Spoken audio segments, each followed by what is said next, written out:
Welcome back. You are watching Capital Connection, and as in the beginning said that this election has been overshadowed and marred by certain controversies. One of them, of course, the conviction of Hanif Abbasi, the PMLN leader, and another one, of course, the statement given by Justice Shaukat Siddiqui of Islamabad High Court. Mr. Onsahi, both the Chief Justice of Pakistan has now taken note of that statement, and even the ISPR has issued a statement in which it said that Chief Justice has been requested to look into that statement and verify those allegations against the state institutions. Do you think that this is a very serious issue and it has to be investigated and it has to be decided, and in that sense Chief Justice has taken the right step? Yes, definitely, and we all know he's a controversial judge, and controversy is a new norm in Pakistan these days. Everybody knows. You are already talking about, I would just for a second, yes, predictability of the court decisions is going to haunt them, and it's going to hurt them. We have already seen how Musharraf ran away from this right from these courts. Their decisions were there.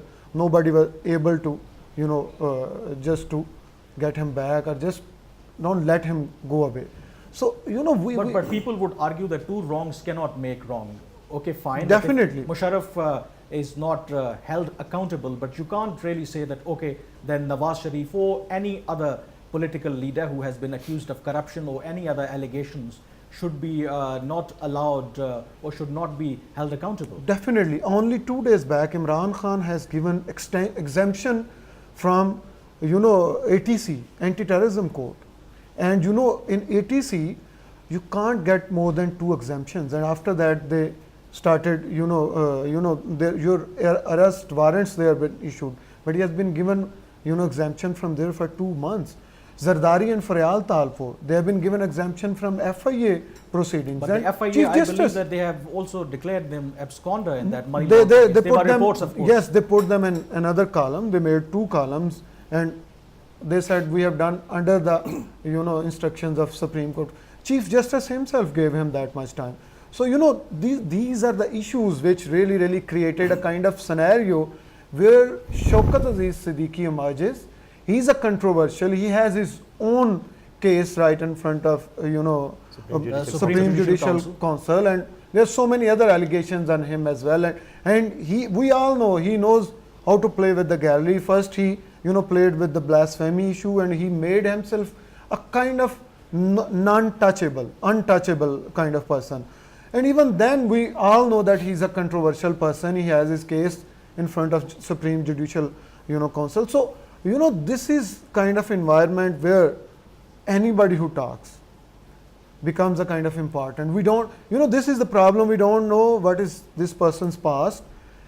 Is he legitimate to talk about this issue? What he should have done, he just put allegations on his own Chief Justice, on Chief Justice of Pakistan, on ISI.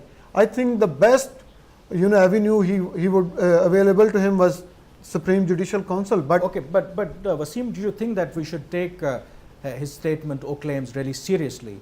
Because there is a counter narrative to it. Some people believe that he is already facing allegations of corruption and misconduct, and he has a hearing pending before the Supreme Judicial Council. So some people believe that he is trying to divert attention from those charges, and tomorrow if he is sacked or disqualified, then he would say, look, that because I was speaking against the state institutions, and that is why I am being now disqualified. Well, definitely the timing is questionable. Just like the timing of the Hanif Abbasi's decision, this timing is also questionable, because he is going to face Supreme Judicial Council next week. But his allegation needs to be investigated, because he is not an ordinary person. He is the sitting judge of Islamabad High Court. So these courts and this system has elevated him to the status of this court and the justice of the Islamabad High Court. So he is a responsible person, I think. And the allegations, there is no harm in actually investigating allegations. The Balochistan High Court Bar Association and the Sindh High Court Bar Association, I was reading in a newspaper today, they have also demanded a probe into these allegations. So I think there is no harm. Actually, well, we were talking about the accountability. I don't think there is anybody who is against the accountability in the democratic system. It is the norm in modern democracies. But selective accountability, that raises the questions. You know, we have seen cases against Pakistan People's Party. There were mega corruption scams. They have been scot-free, and there are no cases right now, and they are allowed to campaign, and they are not even being called in the accountability offices. But selectively, all the cases against one political party, that is PMLN, has been expedited, and they have been called, and every day we see a summon issued against some former minister and a member of the party. So this raises questions that is it the accountability, or it is the use of National Accountability Bureau as an arm twisting body to actually gain political gains. Mr. Rauf Hassan, would you like to add to this thing? Because this is very a contentious issue, because nobody is against the accountability. But the problem here is that you can't have a selective accountability. Absolutely not. And my contention has always been to have indiscriminate and across the board accountability. And he's right. At this moment in time, it appears that maybe one political party is being targeted. But I have always taken the contention, you know, that no political party, and in fact no ordinary person, should also be spared the acts of accountability. It has to be indiscriminate, it has to be across the board, and it has to be a continuing process. You can't say that, you know, it should stop for 2 days, you know, because we have elections, or it should stop for 4 days, you know, that we have a death of some important person or something. No. In democracies, this is the most inherently key component of the institution to be strengthened. You know. So we should look at it like that. But do you see the current accountability process is really across the board, or do you think that this is selective? I don't want to say, would not like to actually sort of comment forcefully on that, because it may appear that it is one party focused at this given moment in time. But I strongly believe that it is going to be across the board, and it is going to be spread to other people. And I think that is the way it should be. And if it is not, I will be the first person to oppose it. I will be the first person to stand up and say that, well, this is not indiscriminate. Perception on sometimes matters more than reality. So the entire narrative of the PMLN, and particularly those who support Nawaz Sharif, has been that they are being deliberately targeted. Do you think that their narrative is really getting traction? Do you think that they are still popular, particularly in Punjab province leading up to the elections? Yes, they are really popular, and this narrative is really haunting PTI right now, because the problem I have discussed last night and even before that with some of the PTI stalwarts, and they are really worried. They think that the legitimacy, even if they win, like they have their support base, and even if they win a legitimate way, the legitimacy of next government is going to be always under question. And this is success of PMLN's narrative. Even, you know, yesterday we have seen a tweet from Maryam Nawaz's Twitter handle, though it was not her, but even then, you know, it really raises all those eyebrows, and everywhere it was being discussed. But still, you can't deny the fact that PTI or Imran Khan still has a wave across the country, even in Punjab province. Yes, they have, but the kind of, you know, they have the wave, they have support base, and you know, in this elections, I think this individual incumbency is also going to haunt so many PMLN candidates, because you know, individually they haven't been able to deliver in last 2 tenures. But you know, even with all that kind of, you know, all those factors supporting Imran Khan, but this one factor where we see that, you know, like state institution, they are supporting them. There's so many, you know, case studies. There's so many people basically, even PMLN, and even Bilawal Bhutto Zardari yesterday, he raised the same question. He said there are some people who making phone calls to my candidate asking them support GDA.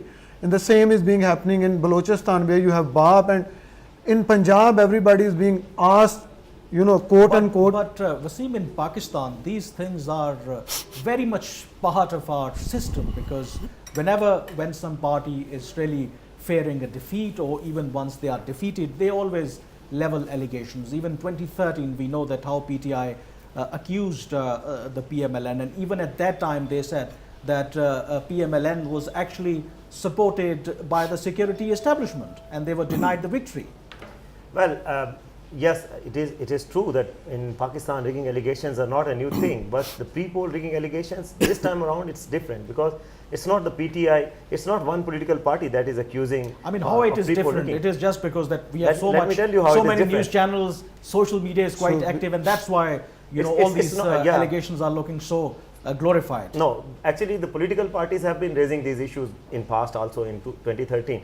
But this time it is pre-poll rigging, and not only the political parties in Pakistan, majority of the political parties, Pakistan People's Party is also raising questions, Awami National Party is also raising questions, PK MAP is also raising questions about the legitimacy of the elections and pre-poll rigging, Pakistan Muslim League Nawaz, the past incumbent government, and also the international media and observers, they are raising questions.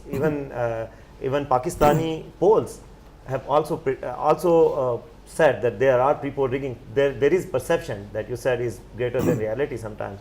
That there is perception that there is not level playing field offered to all political parties and all the international media. The Financial Times, LA Times, Washington Post, New York Times, CNN. But if there is pre-poll rigging, do you think that this can massively have an impact on the final outcome of the election results? Because earlier I pointed out that you can't deny the fact that PTI still has a wave in many parts of the country. They have a genuine support base. So you can't deny the fact that PTI is popular only because there is a pre-poll rigging or political engineering.